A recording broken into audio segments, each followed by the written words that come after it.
অনেক দিন পরে তোমাদের সাথে আবার আমি ব্লগ শেয়ার করতে চলে আসলাম। সকলে কেমন আছো? আশা করি ভালো আছো। আজকে আমার ব্লগটা আমি শুরু করছি রোববারের দিন থেকে। তো আজকের বাবা বাজার থেকে যেটা নিয়ে এসেছিলো আমি সেটাই তোমাদের সঙ্গে শেয়ার করছি।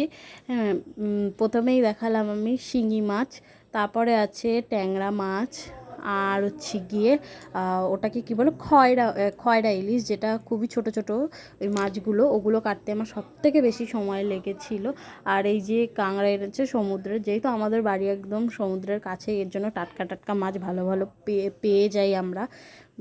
তো এই কাঁকড়াগুলো দু জায়গা থেকে বাবা এনেছে, দু রকমের, দু প্যাকেটে। এই এই একটা গায়ে ফোট ফোট টাইপের, আর ওটা একটা লম্বা লম্বা দাড়ি দাড়ি কালো কালো কীরকম যেন, দু রকম দুটো কাঁকড়া। তো আমার বিশেষ করে এই কাঁকড়াটা বেশি ভালো লাগছিলো, এই যে ফোট ফোট যেটা গায়ে।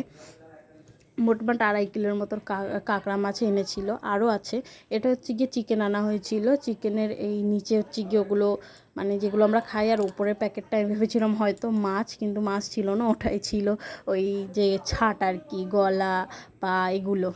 আর এই যে এই সাইডে এটা শিমুল মাছ, বা অনেকে বলে শাপলা পাতা মাছ।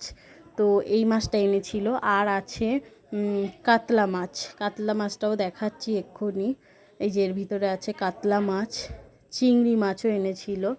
তো অনেক রকমের মাছের বাহার এনেছিল আজকে বাবা, যেটা আমার কাটতে কাটতে আজকে আমার সারা দিন পার হয়ে গেছিলো। এই দেখো ট্যাংরা মাছগুলো, এতে ট্যাংরা মাছটার ডিম পুরো ভর্তি ছিল। আর এটা খয়রা ইলিশ।